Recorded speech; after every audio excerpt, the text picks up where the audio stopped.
Side खबरों के लिए सब्सक्राइब करें फ्लेम मीडिया और उसके बाद बेल आइकन को प्रेस करें ताकि सबसे पहले आपको मिले एक्सक्लूसिव खबरें।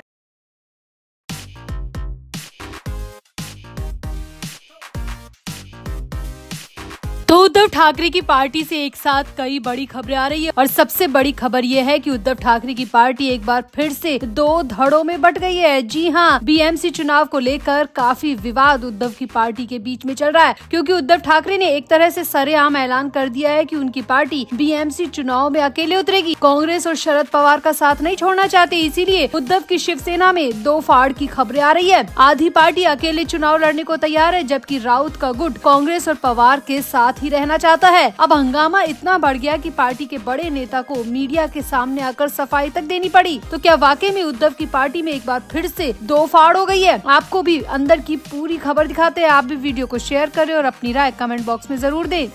तो महाराष्ट्र विधानसभा चुनाव में महाविकास आघाड़ी की हार के बाद ऐसी अटकलें लगाई जा रही हैं कि महाराष्ट्र में नगर निगम चुनाव में उद्धव ठाकरे की पार्टी अकेले चुनाव लड़ेगी। और उद्धव ठाकरे ने कहीं न कहीं अपने हालिया सभी बयानों में इस बात का साफ संकेत दिया है कि उनकी पार्टी बीएमसी चुनाव में अकेले उतरेगी। अब अंदर की खबर ये आ रही है कि बीएमसी में अकेले चुनाव को लेकर उद्धव की पार्टी में दो गुट बट गए हैं। जी हाँ, एक उद्धव ठाकरे का गुट और दूसरा संजय राउत का गुट, क्योंकि उद्धव ठाकरे चाहते हैं कि वो अकेले चुनाव में उतरे, जबकि संजय राउत का गुट चाहता है कि कांग्रेस और शरद पवार के साथ ही बीएमसी चुनाव लड़ा जाए। अब खबरें तो यहाँ तक आ रही है कि हो सकता है कि उद्धव ठाकरे संजय राउत को बीएमसी चुनाव से पहले साइडलाइन भी कर दे, क्योंकि संजय राउत का रहना पार्टी के लिए दिन ब दिन मुसीबत होता जा रहा है। संजय राउत किसी भी फैसले में उद्धव ठाकरे के साथ नहीं है और बीएमसी चुनाव में अकेले लड़ने को लेकर भी संजय राउत ने विरोध जता दिया है, जिसके बाद पार्टी में दो फाड़ हो गई है। अब पार्टी में हंगामा इतना ज्यादा हो गया कि आधे नेता उद्धव ठाकरे की तरफ है तो आधे नेता संजय राउत की तरफ चले गए। अब विवाद बढ़ता देख शिवसेना यूबीटी के प्रवक्ता हर्षल प्रधान को मीडिया के सामने तक आना पड़ा और सफाई तक देनी पड़ी। जी हाँ, शिवसेना यूबीटी के प्रवक्ता हर्षल प्रधान ने मीडिया के सामने आकर सिर्फ इतना ही कहा कि अभी तक पार्टी ने ऐसा कोई भी निर्णय नहीं लिया है। हर्षल प्रधान ने कहा कि शिवसेना में पार्टी के शीर्ष नेता अपने कार्यकर्ताओं से बात करते हैं और तभी कोई फैसला लेते हैं। यानी कि हर्षल प्रधान ने यहाँ पर कहीं न कहीं कह दिया है कि उद्धव ठाकरे पार्टी के नेताओं से कार्यकर्ताओं से बात कर रहे हैं और इसके बाद ही अकेले चुनाव को लड़ने को लेकर फैसला लिया जाएगा। यहाँ पर आपको बता दें कि कुछ दिनों पहले यूबीटी नेता संजय राउत ने कहा था कि पार्टी कार्यकर्ताओं की मांग है कि शिवसेना को मुंबई नगर निगम का चुनाव अकेले नहीं लड़ना चाहिए, क्योंकि अकेले लड़ना उनके लिए एक बार फिर से हार का मुंह देखना हो जाएगा। उन्होंने कहा कि कार्यकर्ताओं के साथ बैठक के बाद उद्धव ठाकरे फैसला लेंगे। यहाँ पर संजय राउत ने ये भी कहा था कि महाविकास आघाड़ी न टूटी है न टूटेगी, हम अकेले चुनाव लड़ने के बारे में सोचेंगे तो ये महाविकास आघाड़ी गठबंधन के लिए अच्छा संकेत नहीं है। और इधर उद्धव ठाकरे अपने हालिया बयान में कहते रहे हैं कि बीएमसी चुनाव में उनकी पार्टी अकेले के दम पर उतरेगी, यानी कि संजय राउत और उद्धव ठाकरे के बीच में इस बात को लेकर पटरी बैठ नहीं रही है और इसीलिए उनकी पार्टी में दो फाड़ होने की खबरें एक बार फिर से आने लगी है। यहाँ आपको बता दें कि शिवसेना प्रमुख उद्धव ठाकरे ने मुंबई में अपनी पार्टी की स्थिति का आकलन करने के लिए 3 दिवसीय अभ्यास भी शुरू किया है। 2022 में शिवसेना में विभाजन के बाद हाल ही में संपन्न विधानसभा चुनाव को उद्धव की पार्टी के लिए एक लिटमस टेस्ट के रूप में देखा गया है, जो कि विपक्षी गुट महाविकास आघाड़ी का एक घटक है। हालांकि एमवीए ने राज्य की 288 विधानसभा सीटों में केवल 46 पर जीत दर्ज की, जिसमें यूबीटी के हिस्से में सिर्फ 20 सीटें आई। ऐसे में उद्धव ठाकरे का अकेले चुनाव लड़ना उनके लिए वाकई में मुसीबत खड़ी कर सकता है, क्योंकि उद्धव ठाकरे को जहां विधानसभा में सिर्फ 20 सीटें मिली है और अगर ऐसे में वो बीएमसी चुनाव में अकेले उतरेंगे तो पता नहीं जनता का फैसला क्या होगा। और इसीलिए संजय राउत चाहते हैं कि उद्धव ठाकरे कांग्रेस और शरद पवार का साथ किसी भी हाल में ना छोड़े, लेकिन उद्धव ठाकरे भी अपनी जिद पर अड़े हैं और संजय राउत भी अपनी जिद पर अड़े हैं। तो माना जा रहा है कि उद्धव ठाकरे की पार्टी में एक बार फिर से बगावत हो सकती है, एक बार फिर से पार्टी टूट के करीब पहुंच चुकी है। जो 2022 में हुआ वो एक बार फिर से 2025 में देखने को मिल सकता है। तो आपको क्या लगता है, क्या उद्धव ठाकरे की पार्टी एक बार फिर से टूट जाएगी? क्या वाकई में पार्टी दो धड़ों में बढ़ जाएगी? आपका क्या कहना है? आप भी अपनी राय कमेंट बॉक्स में जरूर दें और वीडियो को भी शेयर करें।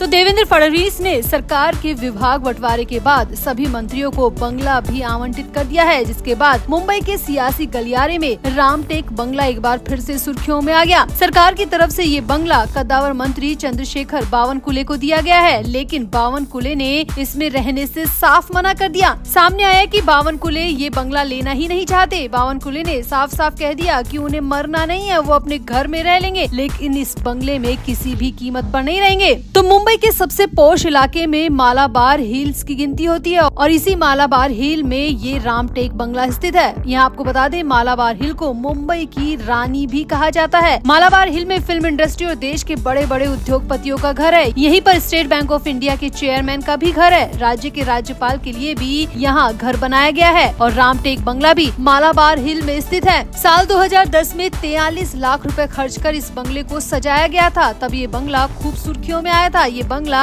8,857 वर्ग मीटर में फैला हुआ है, बेहद आलीशान बना हुआ है, लेकिन फिर भी इस बंगले में कोई भी मंत्री रहने को तैयार नहीं है, क्योंकि इस बंगले का इतिहास ही कुछ ऐसा है। अब सवाल ये उठ रहा है कि चंद्रशेखर बावनकुले आखिरकार इस आलीशान सी फेसिंग बंगले को लेना क्यों नहीं चाहते, इतनी पॉश इलाके में क्यों नहीं लेना चाहते। तो आधिकारिक तौर पर इसको लेकर अभी तक कुछ नहीं कहा गया, लेकिन बंगले को पनौती होना ही सबसे बड़ी वजह बताई जा रही है। इस बंगले में अब तक जितने भी मंत्री रहे, उनकी कुर्सी बिल्कुल भी महफूज नहीं रही। फहरिस्त में विलासराव देशमुख से लेकर दीपक केसरकर और गोपीनाथ मुंडे का नाम भी शामिल है। कहा जाता है इस बंगले में रहने वाले मंत्रियों की या तो मौत हो जाती है या फिर वो किसी भी केस में फंसकर जेल पहुंच जाते हैं। तो बंगले का इतिहास भी आप जान लीजिए। तो साल 1993 में शरद पवार महाराष्ट्र के मुख्यमंत्री बनाए गए। कैबिनेट में लातूर विधायक विलासराव देशमुख को भी शामिल किया गया। देशमुख को सरकार में राजस्व और मेडिकल एजुकेशन जैसे बड़े विभाग दिए गए। बड़े विभाग मिलने की वजह से देशमुख को रामटेक बंगला आवंटित किया गया, क्योंकि ये सबसे पॉश इलाके में सी फेसिंग बंगला है। अब वे इसमें रहने भी गए, लेकिन 1995 में उनके साथ बड़ा खेल हो गया। 1995 में देशमुख खुद की ही सीट हार गए। इसी साल शरद पवार की सरकार भी चली गई। विलासराव देशमुख की मौत भी अचानक हो गई थी। लीवर और किडनी फेल होने की वजह से उन्होंने बहुत कम उम्र में अपनी जान गंवा दी थी। अब दूसरे नंबर पे बात करें तो साल 1995 में गोपीनाथ मुंडे को ये बंगला आवंटित किया गया था। मुंडे सरकार में डिप्टी सीएम थे। डिप्टी सीएम का बंगला होने की वजह से ये बंगला खूब सुर्खियों में रहा, लेकिन 1999 में बीजेपी शिवसेना की सरकार चली गई। मुंडे भी इसके बाद राजनीतिक नेपथ्य में चले गए। 1999 के बाद 2014 में उन्हें केंद्र में मंत्री पद मिला, लेकिन गोपीनाथ मुंडे की भी 3 जून 2014 को सड़क हादसे में अचानक मौत हो गई। अब 1999 में विलासराव देशमुख और सुशील कुमार शिंदे की सरकार में छगन भुजबल डिप्टी सीएम बनाए गए। रामटेक बंगला भुजबल को अलॉट किया गया। 2003 में तेलगी केस में भुजबल बुरी तरह फंस गए और उन्हें कुर्सी बीच में ही छोड़नी पड़ी। इसके बाद साल 2010 में भुजबल फिर से मंत्री बनकर महाराष्ट्र में लौटे। इस बार भी उन्हें ये बंगला आवंटित किया गया, लेकिन 2014 में कांग्रेस एनसीपी की सरकार चली गई। भुजबल पर ईडी का शिकंजा कस गया और उन्हें जेल जाना पड़ा। इसके अलावा बात करें साल 2014 में देवेंद्र फडणवीस की सरकार में एकनाथ खड़से को भी यही रामटेक बंगला आवंटित किया गया था। खड़से सरकार में कद्दावर नेता थे। खड़से कुछ ही दिन इस बंगले में रहे और उसके बाद उन पर भ्रष्टाचार के आरोप लग गए। 2019 में खड़से का टिकट भी कट गया। उद्धव ठाकरे की सरकार में छगन भुजबल को ये बंगला अलॉट हुआ, लेकिन सरकार ही 2 साल चल पाई। इसके बाद एकनाथ शिंदे की सरकार में दीपक केसरकर को भी